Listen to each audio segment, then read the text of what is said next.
Hola, soy Marc Martínez de Ciencia Tech y el día de hoy vamos a hablar sobre biomoléculas. En el anterior video hemos hablado de bioquímica y hemos enfocado solamente el tema de bioelementos. Vamos a continuar con la clase de bioquímica, pero esta vez en biomoléculas. Vamos a hablar sobre el agua y también vamos a hablar sobre el pH. Vamos entonces a definir a una biomolécula.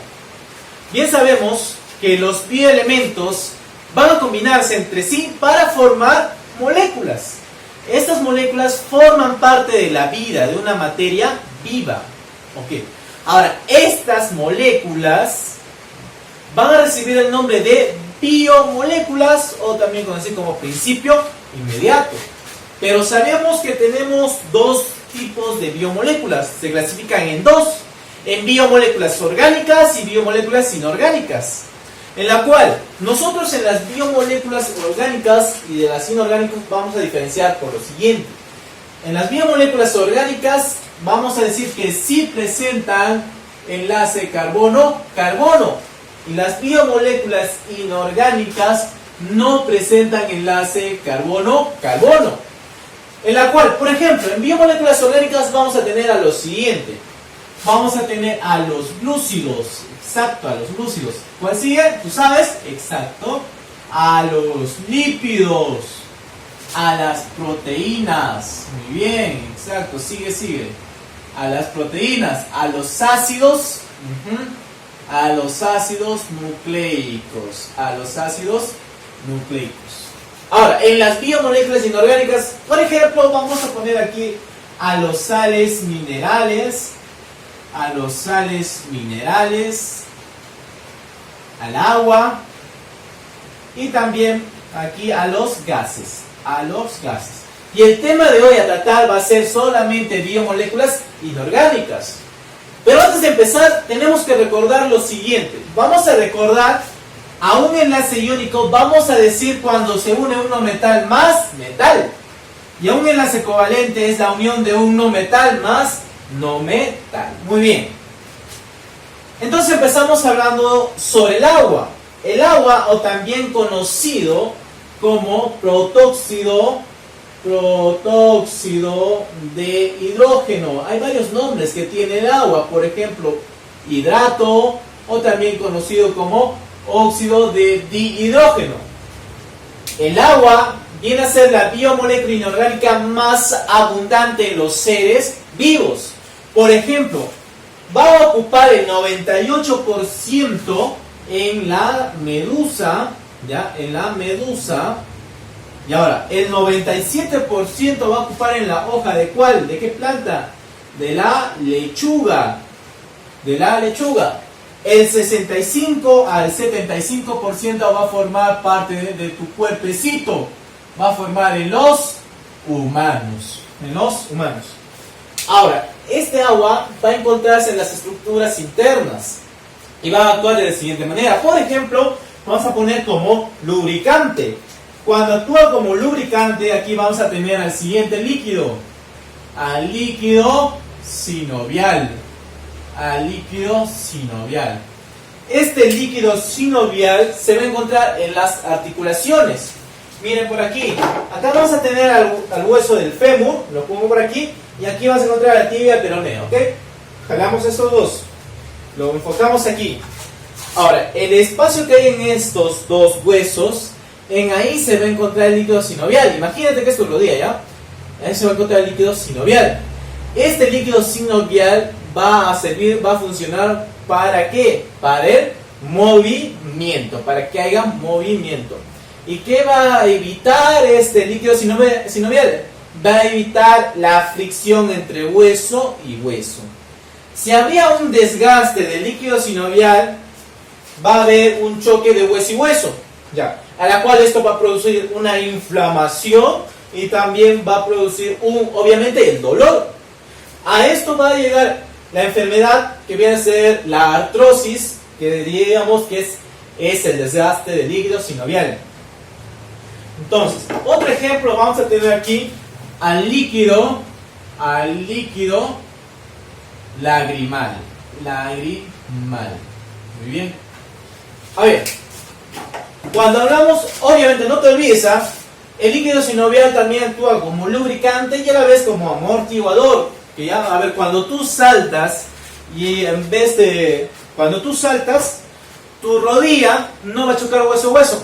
¿Qué se va a encontrar? El líquido sinovial, que va a tener la composición similar a la clara de huevo. ¿Ya? A ver, cuando hablamos como amortiguador, vamos a decir de la siguiente manera. Vamos a tener aquí al líquido, como amortiguador vamos a tener al líquido cefalorraquídeo. Te pongo un ejemplo de Cristiano Ronaldo, que batió récord ya haciendo desde el suelo, saltando una temperatura de una altura de 71 centímetros. Batió récords, eso es en el ámbito del fútbol, ¿ya? Hoy en día un basquetbolista de la NBA ya rompió ese récord, ¿no?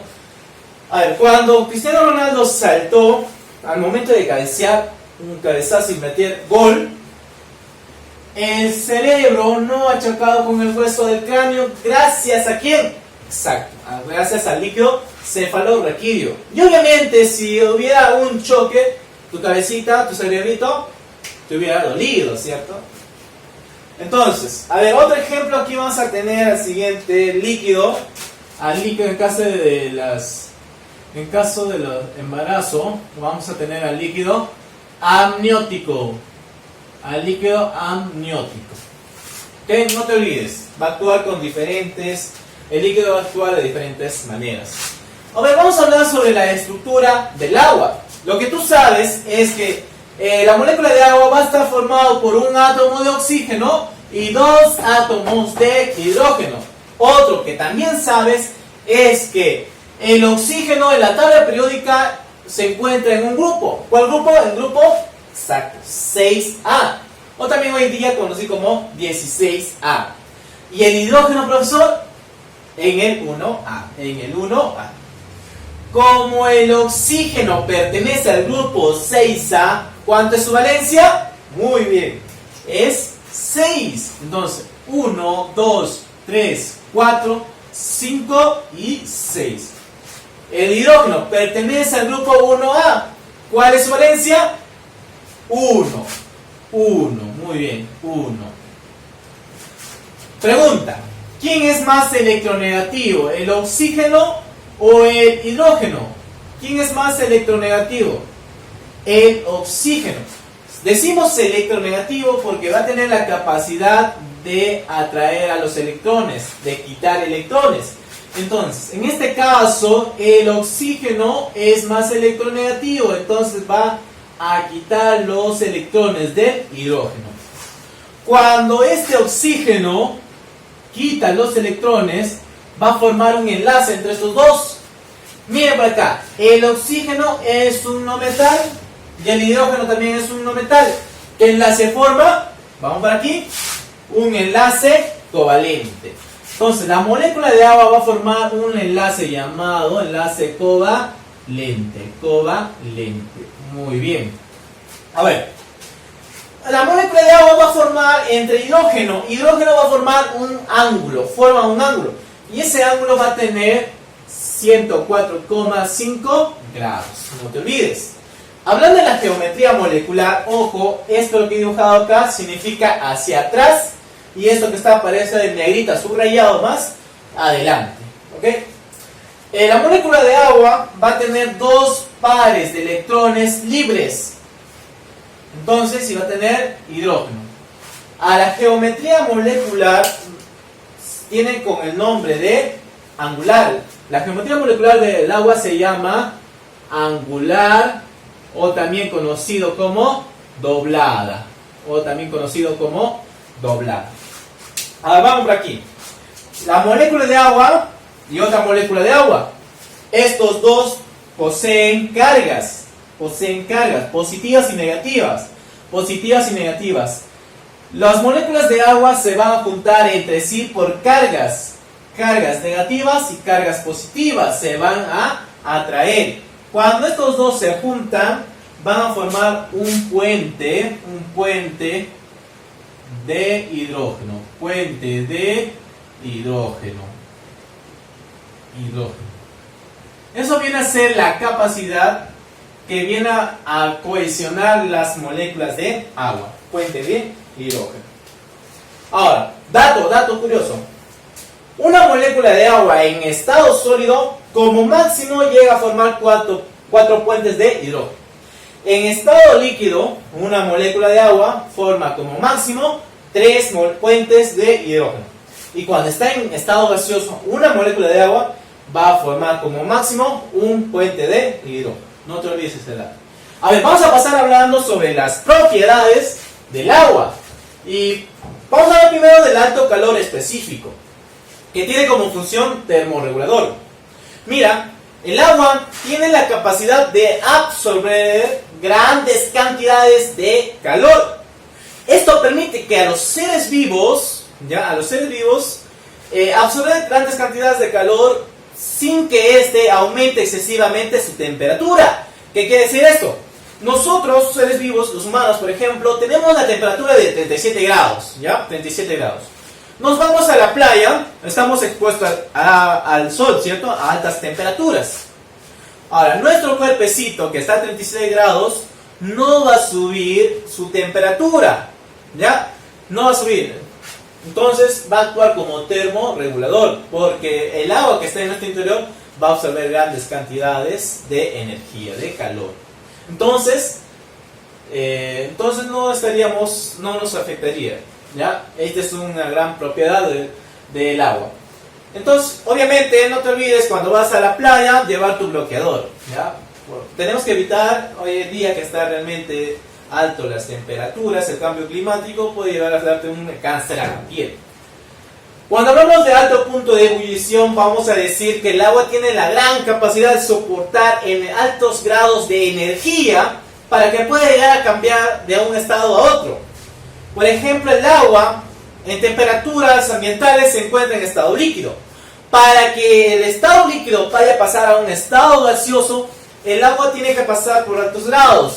¿Cuánto es el punto de ebullición del agua? Exacto, tú sabes, es 100 grados centígrados. A ese punto de ebullición recién va a cambiar de estado.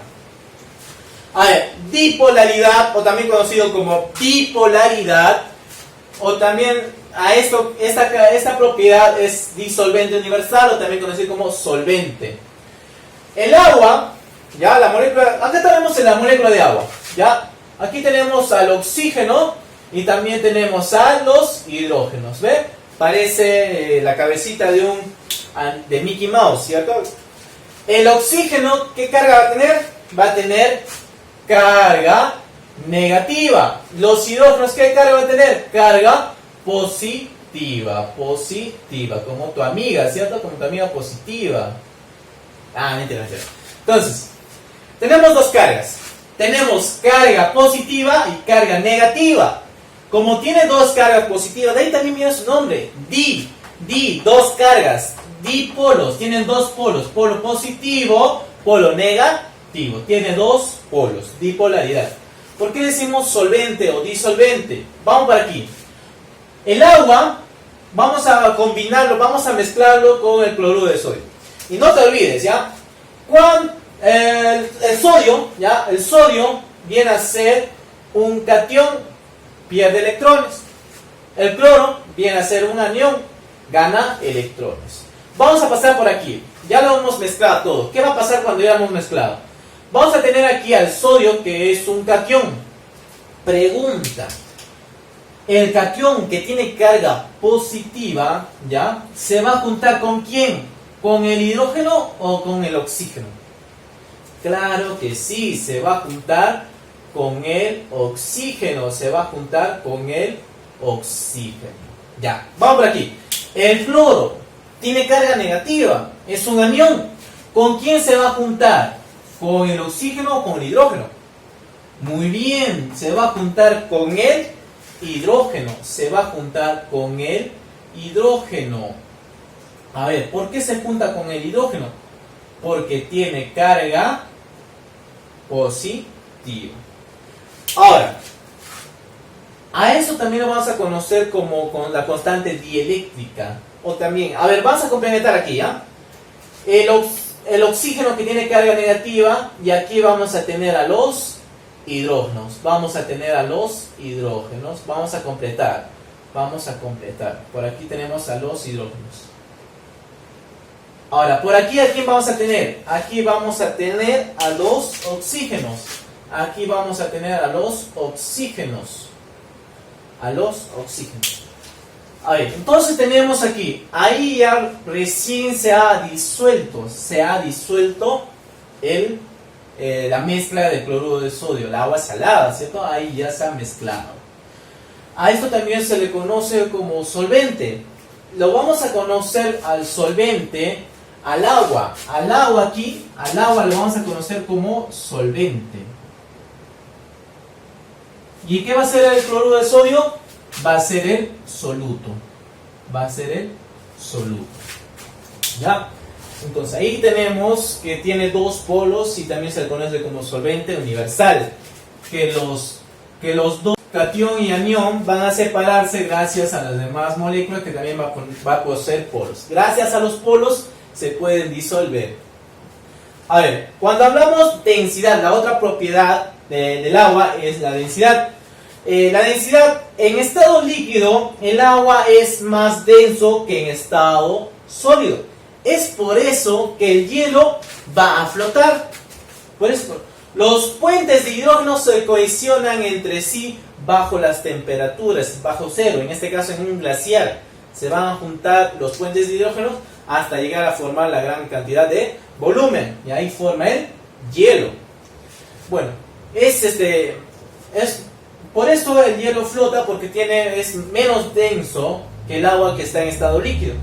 Y también es un gran apoyo que el hielo esté flotando, porque va a permitir que los animales puedan vivir debajo de los hielos que estén flotando. Por ejemplo, acá tenemos a un pececito, ¿no? ¿Ya? Es la gran capacidad que tiene el hielo, que está en menos denso. A ver, vamos a hablar de la alta tensión superficial. A ver, vamos a tener aquí las moléculas de agua se cohesionan entre sí formando una película de agua. Esto va a cumplir la función de separar a la estructura del agua con el aire. Entonces, es por eso, gracias a esta cohesión, es por eso que animales livianos, objetos livianos puedan posarse encima del agua. Gracias a eso, a la tensión superficial. Otra propiedad que tenemos es la capilaridad. ¿Para qué va a servir la capilaridad? Es la gran capacidad que tiene el agua de ascender estructuras. Por ejemplo, en el árbol, el agua va a ascender gracias al xilema. Por ejemplo, digamos, tenemos en un vaso, ya, agua, y le pones un papel higiénico, ya, solamente le metes la puntita. Vas a ver cómo el agua asciende hasta llegar a mojar todo el papel. Eso se llama la propiedad capilaridad, la propiedad del agua. Muy bien, terminamos con el agua y empezamos hablando sobre el pH, o también conocido como potencial de hidrogeniones. ¿Para qué va a servir el pH? Sirve para poder medir el grado de acidez o la basicidad, o también conocido como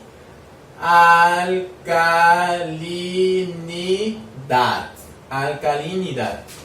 Muy bien, de una solución, de una sustancia. La fórmula del pH es lo siguiente: pH es igual a menos logaritmo por hidronio, ¿ya? Por iones hidronio. Vamos para acá. En la escala del pH vamos a tener a lo siguiente. Vamos a tener aquí al ácido que va a estar a 0, una escala de 0. Vamos a tener aquí al neutro que está en una escala de 7, y vamos a tener por aquí, a la base, o también conocido alcalinos, y va a tener una escala de 14. No te olvides del siguiente dato. En este caso, los iones hidróneo es mayor que los iones oxidrilo. Muy bien. Que los iones oxidrilo. Ahí está. Ahora, por aquí, de ácido a neutro, los iones hidróneo son mayores que los iones oxidrilo. En este caso, de neutro a base, los iones hidróneo van a ser menor que los iones oxidrilo. Cuando está en estado neutro, los iones hidróneo son iguales que los iones oxidrilo. Muy bien. Vamos a ver el ácido y la base. El ácido viene a ser un donador de protones y la base viene a ser un aceptador de protones. Ahora, el pH menor de un ácido es menor de 7. El pH menor de 7 viene a ser un ácido, ojo. Base, pH mayor de 7, viene a ser una base. El ácido va a tener un sabor obviamente ácido, y la base va a tener un sabor astringente. Esto quiere decir un sabor que te puede deshidratar, astringente. ¿Ya?